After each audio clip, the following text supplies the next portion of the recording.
Hello साथियों, आप screen पर देख रहे होंगे एक पिटीशन फाइल हुई है सुप्रीम कोर्ट में बीएड बनाम बीटीसी को लेकर, यानी कि बीएड को लेकर फिर से एक सुप्रीम कोर्ट के दरवाजे को खटखटाया गया है।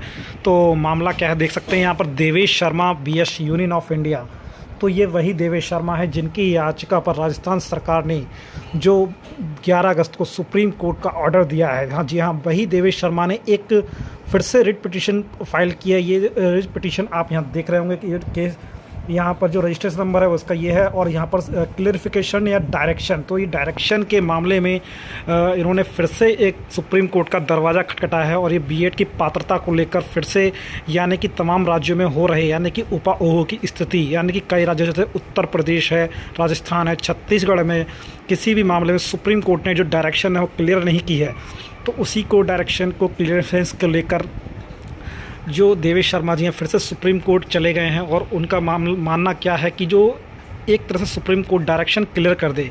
तो दोस्तों चैनल पर पहले अपडेट कर रहे हैं तो चैनल पर लाइक और सब्सक्राइब अवश्य कर देना और नोटिफिकेशन को ऑन कर देना, वीडियो को शेयर कर देना। तो दोस्तों जैसे कि सुप्रीम कोर्ट जो केस देता है, ऑर्डर देता है, पहले क्या होता था, सुप्रीम कोर्ट जो ऑर्डर देता था उसमें हर चीज़ क्लियर होती थी, मेंशन होती थी कि बीएड के पक्ष में आया फिर या फिर ये चीज़ ऐसे होगी या फिर ऐसी होगी। लेकिन अब क्या है, अब जो सुप्रीम कोर्ट है वो एक तरह से घुमा फिरा के बातें करता है, यानी क्लियरिफिकेशन नहीं करता।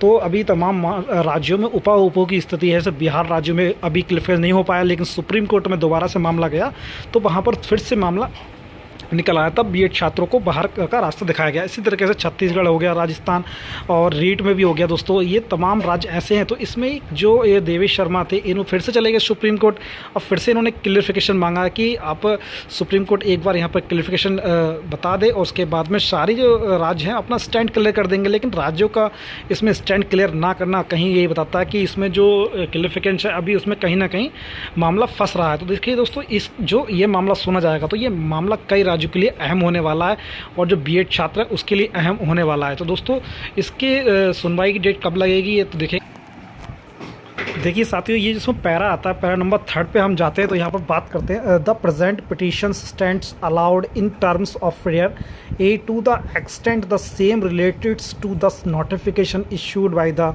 NCT on 28/6/2018।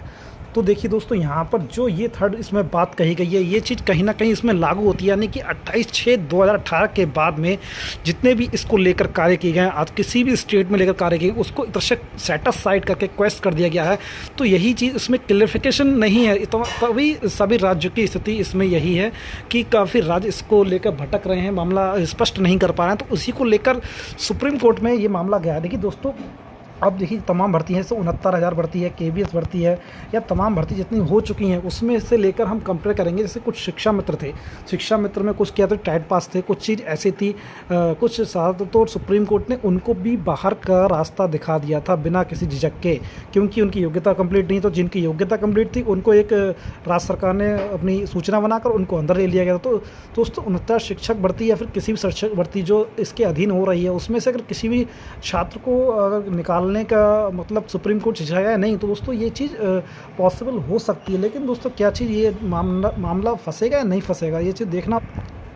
तो इसी कारण ये जो देवेश शर्मा चले गए सुप्रीम कोर्ट और इन्होंने एक फिर से जो क्लियरिफिकेशन याचिका दाखिल की। अब इस पर जो मामला सुनवाई होगा तो जब भी इस मामले को टैग होगा सुप्रीम कोर्ट में लगेगा तो इस पर जो काफ़ी चीज़ हद तक क्लियर हो जाएंगी, जिससे कि सारे राज्यों की जो मशक्क़त आ रही है, प्रॉब्लम आ रही है, वो कहीं ना कहीं क्लियर स्थिति हो जाएगी, चाहे बीएड को लेकर हो चाहे किसी भी पक्ष को लेकर हो। एनसीटी की गाइडलाइंस को लेकर भी इसमें कोई चीज़ क्लियर हो सकती है, जिससे कि जो बीएड के पक्ष में भी हो सकती है, बीएड के बाहर की, जैसे कि जो मामला सुनाया गया था अभी जो कल परसों मामला जो ऑर्डर आया है, कल देर रात, वो सिर्फ बिहार को लेकर आया था। लेकिन उसमें कई राज्य अपने हिसाब से इंक्लूड कर रहे हैं, कई छात्र अपने हिसाब से इंक्लूड कर रहे हैं उस चीज़ के लिए।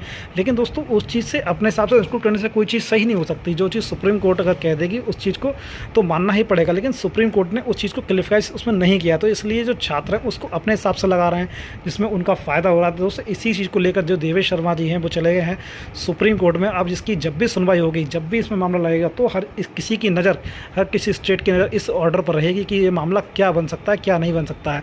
लेकिन दोस्तों इस चीज़ से ये चीज़ है, काफ़ी चीज़ क्लियर हो जाएंगी और आने वाले टाइम में सभी को सहूलियत भरी यहाँ पर चीज़ दिखाई देंगे, क्योंकि मामला फंसता हुआ नज़र आ रहा है और मामला क्लियर हो जाता है तो वो चीज़ एक चीज़ सही रहती है। दोस्तों वीडियो को पसंद आया, चैनल को लाइक सब्सक्राइब करना, वीडियो को शेयर करना। Thank you so much watching this video.